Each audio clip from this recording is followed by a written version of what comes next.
Hello दोस्तों, तो स्वागत है आपका एक नई वीडियो में। तो आज की वीडियो में हम बात करने वाले हैं सिडको अनंता टावर जो कि बामनडोंगरी में है। वहाँ पर अभी फ़िलहाल रेंट क्या चल रहा है और जब यहाँ पर इसका पोजीशन मिला था तो उसका रेंट क्या था स्टार्टिंग में, तो उसके बारे में हम डिटेल में बात करेंगे। तो गाइस, सिडको बामनडोंगरी का जो फ्लैट है, लोगों को उसका पोजीशन मिलना शुरू हुआ मार्च में। तो मार्च में जब लोग रहने के लिए आए, ठीक है, तो कुछ लोग रहने के लिए, जो ओनर हैं, कुछ लोग रहने के लिए आए और कुछ लोगों ने सोचा कि वो अपना अभी फ्लैट रेंट पर दे देंगे, क्योंकि एक इमीडिएट डिसीजन वो नहीं ले सकते अभी तुरंत वो आकर रह सके, क्योंकि बहुत से लोगों का जेन्युइन रीज़न रहता है, उनके बच्चों का एजुकेशन चल रहा है या फिर उनका जॉब वहाँ पर नज़दीक है जहाँ पर अभी वो फिलहाल रह रहे हैं। तो इमीडिएटली वो रहने के लिए नहीं आ सकता, हो सकता है 1-2 साल के बाद वो रहने के लिए आएंगे।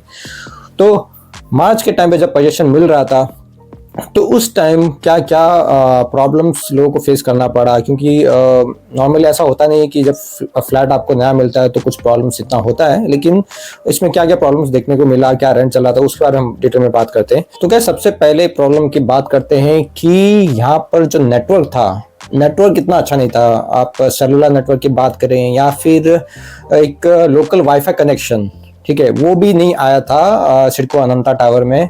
तो यहाँ पर अगर आप एयरटेल का एयर फाइबर भी ले रहे हैं तो उसका भी नेटवर्क इतना अच्छा खासा नहीं पकड़ रहा था। किसी फ्लैट में वो नेटवर्क आ रहा था तो किस फ्लैट में वो नेटवर्क नहीं आ रहा था। एंड आपको पता है कि आज के टाइम में बहुत से लोगों का वर्क फ्रॉम होम रहता है, ठीक है। तो मुझे लगता है आज के टाइम में जिनका भी काम है, ठीक है, मोस्टली तो आईटी प्रोफेशनल होंगे, उनका तो मोस्टली 90% तो वर्क फ्रॉम होम ही रहेगा, ठीक है। वो शायद वीक में 1-2 बार जाते होंगे, ठीक है। तो वर्क फ्रॉम होने की वजह से उन्हें इंटरनेट का ज़रूरत रहता है। एंड अगर जॉब भी ना हो, घर में अगर कोई भी रहता है तो आज सबको इंटरनेट तो चाहिए, मोबाइल और इंटरनेट तो चाहिए ही चाहिए। भले ही आपको बाकी कोई चीज़ ना मिले लेकिन मोबाइल और इंटरनेट सबको चाहिए, ठीक है। तो ये तो बात हो गया नेटवर्क का, इंटरनेट कनेक्शन का। हम बात करते हैं जो सेकंड प्रॉब्लम था, वो था वाटर सप्लाई। तो सिडको ने उस समय इतना वाटर सप्लाई नहीं दिया था इस सोसाइटी को, तो वाटर सप्लाई का प्रॉब्लम था, ठीक है। बीच बीच में बहुत सारे बिल्डिंग्स में पानी का प्रॉब्लम आया था, न्यूज़ में भी आपने सुना होगा। तो ये एक मैनेजमेंट भी बराबर से नहीं था सिडको की तरफ से। एंड लोगों से भी कुछ गलतियां हो रही थी, लोग नल चालू करके जा रहे थे, जैसे उनका फ्लैट का पोजीशन मिल रहा था तो वो नल चालू करके जा रहे थे। तो ये सब चीज़ें भी देखने को मिली, ठीक है। ये तो दूसरी बात हो गई, दूसरा प्रॉब्लम हो गया। तो अभी हम तीसरे प्रॉब्लम की अगर हम बात करें तो वो था जो अपना फ्लैट रेंट पर दे रहे थे, तो उनको ये प्रॉब्लम आ रहा था कि ये पूरा सोसाइटी खाली था, पूरा सोसाइटी खाली था, फ्लोर खाली था। तो एज ए ओनर सब लोग चाहते हैं कि मेरे फ्लैट में कोई फैमिली रहे, क्योंकि लोगों को ऐसा लगता है कि अगर फैमिली घर पर रहे तो प्रॉब्लम्स इतनी नहीं होती। लेकिन आज के ज़माने में ये बात अलग है कि फैमिली को आप रखते हो तो उनके अलग प्रॉब्लम्स है, एंड अगर आप बैचलर्स को रखते हो तो उनके अलग प्रॉब्लम्स हैं। तो ये जैसे उसके बारे में मैं एक डिटेल में बात करने वाला हूँ कि एज ए टेनेंट की फैमिली के क्या फ़ायदे नुकसान है और बैचलर्स के क्या फ़ायदे नुकसान है, ठीक है। तो ये जो प्रॉब्लम आ रहा था, क्योंकि बिल्डिंग पूरा सोसाइटी खाली था, पूरा फ्लोर खाली था, तो कोई फैमिली रहने के लिए आने के लिए रेडी नहीं हो रहा था। तो मजबूरन लोगों को, बैचलर्स को फ्लैट रेंट पर देना पड़ा। एंड एवरी सैटरडे लोगों को इतने फ्लैट का पोजीशन मिल रहा था, आई थिंक 200-300 फ्लैट का पोजीशन मिल रहा था, और उसमें शायद आधे लोग को अपना फ्लैट रेंट पर ही देना था। तो इतने सारे फ्लैट खाली थे, सप्लाई ज़्यादा था, डिमांड कम था, और इस वजह से लोगों को अपना फ्लैट बैचलर्स को भी देना पड़ रहा था, और रेंट जो था वो नॉर्मल जो रेंट था, मार्केट जो रेट था उससे भी कम आ गया था, क्योंकि ऑप्शंस बहुत सारे थे।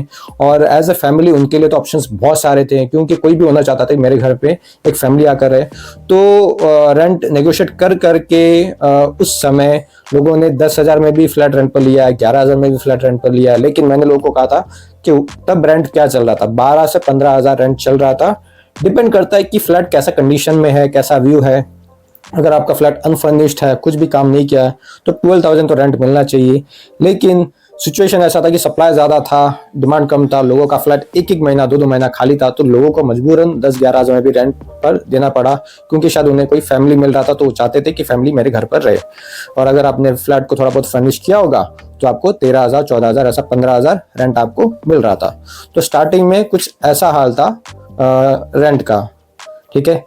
तो कुछ प्रॉब्लम्स थी, फिर भी आपका फ्लैट रेंट पर जा रहा था। एंड इसमें ब्रोकर्स का भी बहुत बड़ा हाथ है, क्योंकि ये सब प्रॉब्लम्स होने के बाद भी एक फ्लैट रेंट पर देना बहुत बड़ी बात होती है, क्योंकि उल्वे में बहुत सारे ऑप्शंस थे, लेकिन फिर भी क्लाइंट्स को कन्विंस करना कि आपके लिए लोकेशन अच्छा है स्टेशन के सामने, ये सब चीज़ें हम बताकर और आपका फ्लैट रेंट पर दे रहे हैं तो एक बड़ी बात है। क्योंकि अभी भी यहाँ पर ट्रेन का फ्रीक्वेंसी इतना बड़ा नहीं है, जब तक ट्रेन का फ्रीक्वेंसी 10-15 मिनट नहीं होता तो इतना कुछ फ़र्क पड़ने वाला है नहीं, क्योंकि यहाँ पर जो जॉब करने के लिए आ रहे हैं सब एयरपोर्ट के ही स्टाफ हैं। बाकी फैमिली को किसी से लेना देना नहीं है कि यहाँ पर एयरपोर्ट आ रहा है क्या आ रहा है, जब तक यहाँ पर ऑफिसेस नहीं आती हैं, ठीक है, तो यहाँ पर इतना फ़र्क नहीं पड़ेगा। बस जो एयरपोर्ट में जॉब करते हैं, जो कि मोस्टली यंग जनरेशन के लोग आ रहे हैं, यंगस्टर्स आ रहे हैं, भले आप एरोस्टेस ले लीजिए, ग्राउंड स्टाफ ले लीजिए, तो मोस्टली आपको यंग लोग ही देखने के लिए मिलेंगे जो कि बैचलर्स ही होते हैं, ठीक है। या फिर अगर कोई फैमिली वाला बंदा भी आ रहा है तो अकेला आ रहा है, उसके बच्चे और उसकी जो वाइफ है वो वहाँ पर उनके होम टाउन में है, वो हो सकता है नेक्स्ट ईयर आएंगे या फिर आते जाते रहेंगे, तो ये सिचुएशन आपको देखने के लिए मिलेगा यहाँ पर। एंड गाइस, जो भी क्लाइंट फ्लैट देखने के लिए आ रहे थे, भले ही वो फैमिली होने दीजिए या फिर बैचलर होने दीजिए, तो सिडको अनंता टावर के फ्लैट में आपको पता ही है कि किचन थोड़ा सा छोटा है, बैल्कनी नहीं है, एंड वॉशिंग मशीन के लिए डेडिकेटेड जगह नहीं है, तो ये सब प्रॉब्लम्स आई हैं। एंड क्या होता है कि फैमिली जब भी फ्लैट देखने के लिए आते हैं तो मोस्टली हस्बैंड तो मान जाते हैं, लेकिन उनके जो वाइफ होते हैं या फिर उनके मॉम होते हैं, ठीक है, तो उनको फ्लैट पसंद नहीं आता, क्योंकि लेडीज़ के लिए ये बहुत सारी चीज़ें मैटर करती है कि किचन उनके लिए थोड़ा स्पेशियस हो ताकि वो अच्छे से खाना बना सके, ठीक है, सामान रख सकते किचन में, एंड एक बालकनी हो ताकि वहाँ पर कपड़े सुखा सके, वॉशिंग मशीन के लिए जगह हो, वहाँ पर वॉशिंग मशीन रख सके। तो ये सब प्रॉब्लम्स थोड़ी फेस करने को मिला है फैमिली वालों को, तो इसलिए मोस्टली जो बड़ी फैमिली उन्होंने तो प्रेफर नहीं किया है सिडको अनंता टावर स्टार्टिंग में। एंड जो ओनर्स रह रहे हैं तो उन्होंने तो फर्निश करके पूरा अपने फ्लैट को पूरा इंटीरियर डिज़ाइन का काम करके वो रहने के लिए तो आ गए, लेकिन जो रेंट पर रह रहे हैं उन्होंने सिडको अनंता टावर को ऑप्शन में रखा और बाहर भी फ्लैट देख रहे थे जहाँ पर उन्हें बैल्कनी, किचन थोड़ा बड़ा साइज का मिल रहा था। एंड गाइस, लोगों को ये बहुत बड़ी गलतफहमी होती है कि जो रेंट है वहाँ के ब्रोकर्स ही बढ़ाते हैं या फिर ज़्यादा बोलते हैं रेंट। देखिए, रेंट ये हम डिसाइड नहीं करते हैं, रेंट डिसाइड करता है कि वहाँ का डिमांड कितना है और ओनर फाइनली कितना रेंट वो एग्री कर रहे हैं, कितने रेंट पे वो एग्री कर रहे हैं। तो ये दोनों चीज़ पर डिपेंड करता है कि वहाँ का डिमांड कितना है। देखिए, अगर उल्वे में इतने लोग रहने के लिए नहीं आते तो शायद उल्वे का इतना रेंट बढ़ता भी नहीं था एंड ओनर भी इतना रेंट मांगते नहीं थे। तो ये सब चीज़ आपके ऊपर ही डिपेंड करता है कि आपको कितना फ्लैट का रिक्वायरमेंट है, ओनर को कितना रिक्वायरमेंट है कि उसे अपना फ्लैट कितना जल्द से जल्द रेंट पर देना है। जैसा कि मैंने आपको कहा कि स्टार्टिंग में इतने सारे फ्लैट्स अवेलेबल थे सिडको अनंता टावर में, हर सैटरडे 200-300 फ्लैट का चाबी मिल रहा था, तो सप्लाई ज़्यादा था, डिमांड कम था, तो इसलिए जिस ओनर को बहुत ही जल्दी रेंट पर देना था तो उन्होंने 11,000 में भी रेंट पर दिया है, किसी ने 12,000 में भी दिया है, किसी ने 13,000 में दिया है, सेम फ्लैट। तो डिपेंड करता है कि किसी को किस टाइम का रिक्वायरमेंट है, किसे जल्दी चाहिए या फिर किसी 1 महीने के बाद चाहिए। कोई 1 महीना 2 महीना भी वेट कर सकता है ओनर अपना फ्लैट रेंट देने के लिए, लेकिन उन्हें एक अच्छा खासा रेंट चाहिए। तो ये सब टाइमिंग पे डिपेंड करता है कि वहाँ पर क्या डिमांड चल रहा है। तो चलिए अब बात करते हैं इस टाइम अभी क्या रेंट चल रहा है, क्या डिमांड है। तो मार्च से लेके अभी ये चल रहा है जनवरी, तो आई थिंक ये कुछ 10-11 महीने हो चुके हैं, ठीक है।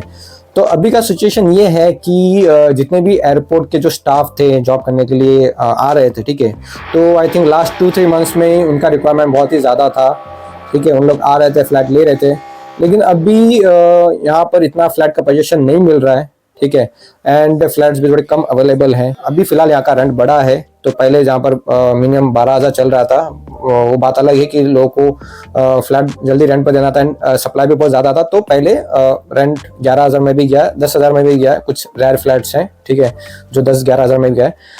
पहले 12,000 मिनिमम रहना चाहिए था, लेकिन अभी जो मिनिमम आपको रेंट 13,000 तो मिलेगा ही मिलेगा, ठीक है। अगर आपका व्यू थोड़ा अच्छा भी है तो शायद हो सकता है आपको 14,000 भी रेंट मिल सकता है।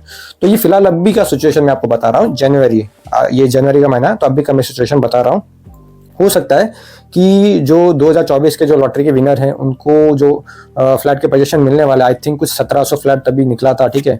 तो उनका पोजीशन जब भी फरवरी मार्च में जब मिलेगा तो हो सकता है उस टाइम पर भी सप्लाई बहुत ज़्यादा बढ़ जाएगा मार्केट में एंड डिमांड उतना नहीं रहेगा, तो हो सकता है कि ये रेंट फिर से नीचे की तरफ आएगा। हो सकता है ये 12 भी हो सकता है, 11 भी हो सकता है। तो फिर से अगेन देखेंगे उस समय कितना सप्लाई है एंड डिमांड है, ठीक है। एंड एयरपोर्ट के जो स्टाफ है वो भी आगे फ्यूचर में आते ही रहेंगे, लेकिन देखेंगे कि वो टाइमिंग क्या रहेगा, कि कितने स्टाफ्स आने वाले हैं। क्योंकि लास्ट 2 महीने में मैंने आई थिंक बहुत से एयरपोर्ट के स्टाफ को देखा होगा। आई थिंक कुछ 100-200 तो एयरपोर्ट के स्टाफ को मैंने देखा होगा जो आ रहे थे, कंटिन्यूसली आ रहे थे। उनका डिमांड था। ग्राउंड स्टाफ ले लीजिए, एरोस्टेस ले लीजिए, CISF जो एयरपोर्ट के सिक्योरिटी में रहते हैं, ठीक है, या फिर जो नर्सिंग स्टाफ है। तो ऐसे अलग प्रोफाइल के लोगों को मैंने फ्लैट रेंट पर दिया है। ओके, तो देखते हैं फ्यूचर में क्या रेंट होता है। And guys, CIDCO Ananta tower की मैं बात नहीं कर रहा हूँ, उल्वे में कहीं पर भी अगर आप अपना फ्लैट रेंट पर दे रहे हैं, या फिर जो खारकोपर का जो सिडको का जो साइट है वो भी अभी जल्दी लोगों को पोजीशन मिलने वाला है। आई थिंक 6 महीना या फिर 1 साल वो भी जाएगा, ठीक है। तो आगे का जो फ्यूचर है यहाँ का जो रेंट होगा उल्वे का, ठीक है, वो मेनली तो डिपेंड करने वाला है एयरपोर्ट स्टाफ पर, एयरपोर्ट के आसपास जो जॉब मिलेगा, ठीक है, उस पर ही डिपेंड करने वाला है कि यहाँ पर रेंट क्या होगा। और लेकिन उल्वे का तो हमेशा डिमांड रहेगा क्योंकि एयरपोर्ट से बहुत ही नज़दीक है। फिर शायद ये उल्वे के अगर फ्लैट्स अगर खत्म हो गए, ठीक है, तो शायद पुष्पक नगर जो कि अभी नया नोड बन रहा है, तो वहाँ पर शायद वहाँ पर रेंट का डिमांड बढ़ेगा। एंड हो सकता है उसके लिए 5 साल भी चले जाए। आगे जाकर शायद द्रोणागिरी के वहां पर भी डिमांड बढ़ेगा। फिर जाकर आज से 10 साल के बाद शायद थर्ड मुंबई की तरफ भी डिमांड बढ़ेगा। तो ये सब डिपेंड करता है कि नई मुंबई एयरपोर्ट के आसपास डेवलपमेंट कितनी तेजी से होती है। तो देखते हैं क्या होता है। तो गाइस, मुझे उल्वे में रहते हुए 4 साल हो चुके हैं। तो मैं जब 4 साल पहले आया था यहाँ पर, तो मैं एक 1 रूम किचन में रहता था और उसका रेंट था 5000 एंड अभी उसी फ्लैट का रेंट चल रहा है 8000। तो उल्वे में 1 RK का रेंट 8 to 9000 चल रहा है, अगर वो एक अच्छे लोकेलिटी में है। अगर आप चाहें तो आपको शायद 6,500 या 7,000 में मिल सकता है, लेकिन वो लोकेलिटी शायद इतना अच्छा नहीं होगा, ठीक है। तो अच्छे लोकेलिटी में अगर आपको 1 RK चाहिए तो 8 से 9,000 आपका रेंट रहेगा। तो उस समय की बात है और अभी बात है, 4 साल में इतना रेंट बढ़ा है। एंड बाकी जो 1 BHK 2 BHK उसके भी रेंट बढ़े हैं। ओके, तो धीरे धीरे करके यहाँ पर रेंट बढ़ रहा है। एंड लेकिन मुझे कुछ लोगों के लिए बहुत बुरा लग रहा है, जैसे कि यहाँ पे जो लो मिडिल क्लास लोग हैं, जो मेड हो गए, जो आपके घर में मेड आते हैं, ठीक है, तो उनके लिए फ्लैट अभी रेंट पर लेना एक मुश्किल है क्योंकि इतना वो रेंट नहीं दे सकते, ठीक है। तो आगे जाके मुझे लगता है कि जो नॉर्मल जॉब करते हैं, ठीक है, या फिर जो मेड हैं हमारे, ठीक है, वो शायद यहाँ से दूर चले जाएंगे उल्वे से, क्योंकि वो इतना रेंट अफोर्ड नहीं कर पाएंगे। एक normal low middle class family बंदा वो शायद अफोर्ड नहीं कर पाएगा। अगर यहाँ पर रेंट बढ़ता ही गया, जैसे कि मुंबई एयरपोर्ट के आसपास अंधेरी कुल्ला लोकेशन में जहाँ पर रेंट है 40,000 50,000 रेंट है। फॉर एग्जांपल एक एग्जांपल मैं आपको बता ही देता हूँ, ठीक है। तो मैंने एक फ्लैट एक बैचलर को दिया है, ठीक है। तो उन्होंने यहाँ पर फ्लैट लिया, ठीक है, सिडको अनंता टावर में। तो उन्होंने 13,000 में एक फ्लैट रेंट पर लिया। तो वो रहते थे कुल्ला में और जहाँ पर रेंट चल रहा था 39,000 और वहाँ पे 3 जन शेयरिंग में रहते थे। तो वहाँ पर अगर आप बात करें कुल्ला अंधेरी लोकेशन में, बहुत से लोगों ने अपने घर को PG बना लिया या फिर बैचलर्स को फ्लैट रेंट पर दिए, क्योंकि वहाँ पर एक नॉर्मल मिडिल क्लास फैमिली बंदा इतना रेंट नहीं दे सकता। तो मजबूरन जो ओनर को जिनको इतना रेंट चाहिए तो उनको PG बनाना पड़ रहा है या फिर बैचलर्स को रेंट पर देना पड़ रहा है। तो मुझे लगता है कि फ्यूचर में भी शायद उल्वे का ऐसा हाल हो सकता है कि अगर फैमिली कोई अफोर्ड नहीं कर पाएगी तो अगर किसी ओनर को अच्छा खासा रेंट चाहिए तो वो शायद अपने घर को PG बनाएंगे या फिर बैचलर्स को रेंट पर देंगे, क्योंकि वो शेयरिंग में रेंट देते हैं तो वो दे सकते हैं। लेकिन एक फैमिली बंदा रेंट भी दे 40,000 50,000 और घर भी चलाए, तो जो कि बहुत ही मुश्किल होगा।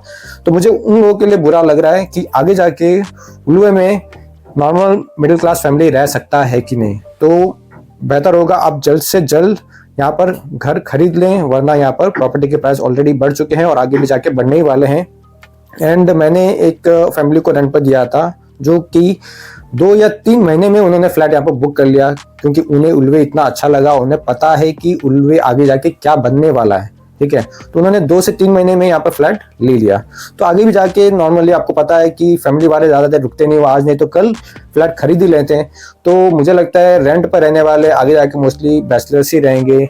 एंड अभी मैं ये भी देख रहा हूँ, मैं इतने सारे फ्लैट रेंट पर देता हूँ, तो मैं ये भी देख रहा हूँ कि आजकल लोग बहुत लेट शादी कर रहे हैं ये 30 से 35 हो रहा है, 35 से 40 एज हो रहा है। एंड मैंने कुछ ऐसे सिंगल लोगों को भी देखे हैं जिन्होंने अब तक शादी नहीं की है, उन्हें 50-55 हो गया लेकिन अभी उन्होंने शादी नहीं की है, ठीक है।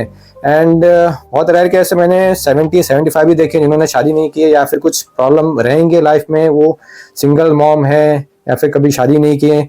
तो ऐसे भी मैं बहुत सारे केस देख रहा हूँ, या फिर हस्बैंड वाइफ अलग रह रहे हैं। आज का जैसा ज़माना है, ठीक है, ये सब चीज़ें बढ़ती ही जा रही है। वुमेन भी इंडिपेंडेंट है, मैन भी इंडिपेंडेंट है, ठीक है। तो ये सब चीज़ें बढ़ती ही जा रही है।